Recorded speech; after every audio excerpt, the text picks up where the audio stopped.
தற்போது நவம்பர் முதல் வாரத்துல பார்த்தோம்னா பருவமழை சற்று தொய்வு நிலை அடைஞ்சிருக்கு.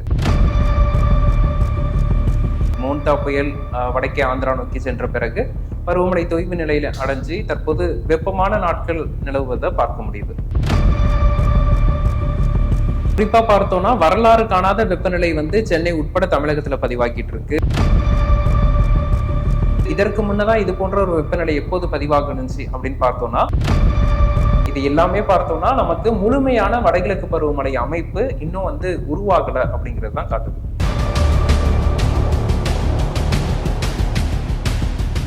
வணக்கம். வணக்கம்.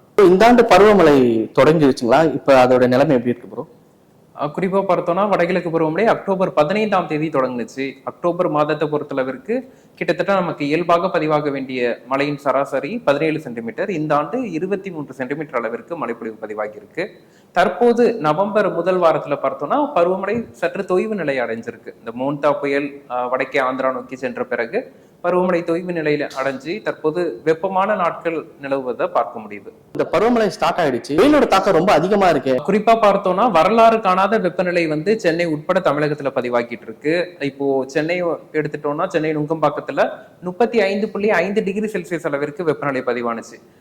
இதற்கு முன்னதான் இது போன்ற ஒரு வெப்பநிலை எப்போது பதிவாகணுச்சு அப்படின்னு பார்த்தோம்னா 1999ஆம் ஆண்டு நவம்பர் 3ஆம் தேதி வாக்குல நமக்கு தமிழகத்துல இது போன்ற ஒரு வெப்பமான சூழ்நிலை. அதற்கு காரணம் என்ன அப்படின்னு பார்த்தோம்னா, அப்போது சூப்பர் புயல் ஒன்று ஒடிசா நோக்கி சென்றதன் காரணமா நமக்கு ஒரு அதீத வெப்பம் நவம்பர் மாதத்துல காணப்பட்டதை பார்த்தோம்.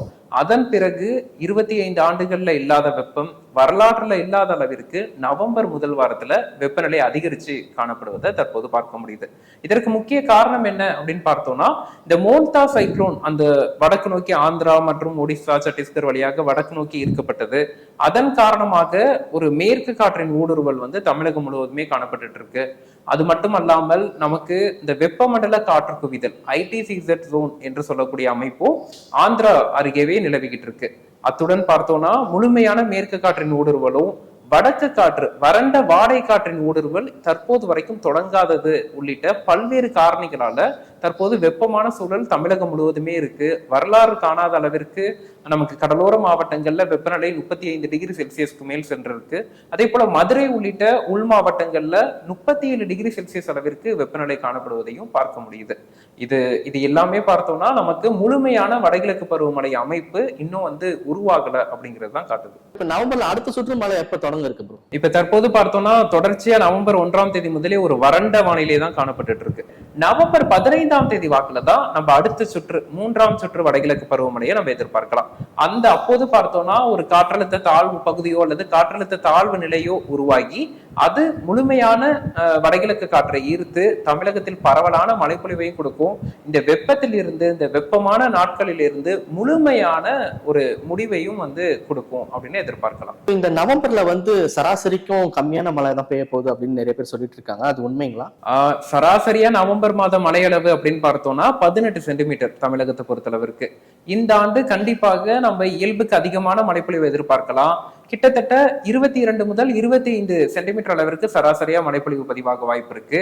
முதல் 2 வாரங்கள் நவம்பர் 1ஆம் தேதி முதல் 14ஆம் தேதி வரையிலான காலகட்டத்தில் மழைப்பொழிவு சற்று குறைவாகவும் வெப்பநிலை அதிகமாகவும் இருக்கும் அப்படின்னு எதிர்பார்க்கலாம்.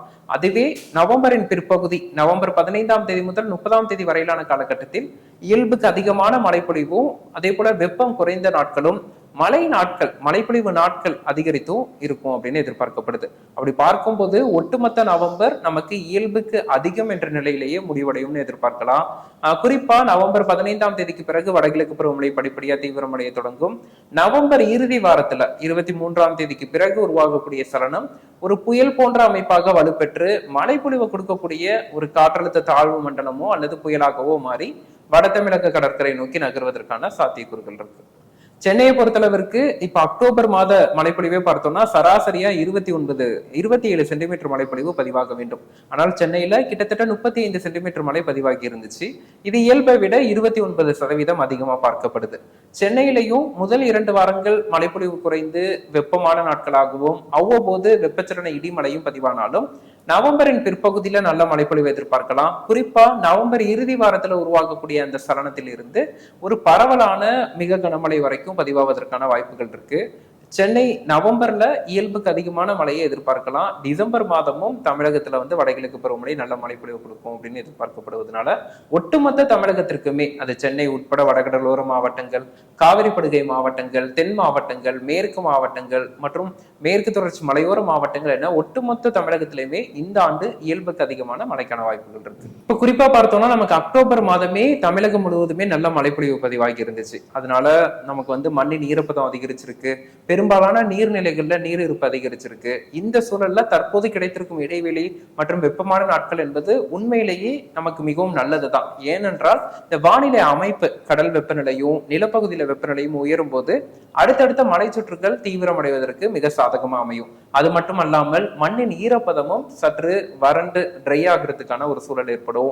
நீர்நிலைகள்ல நீர் இருப்பும் சற்று குறைவதற்கான ஒரு சூழல் ஏற்படும்.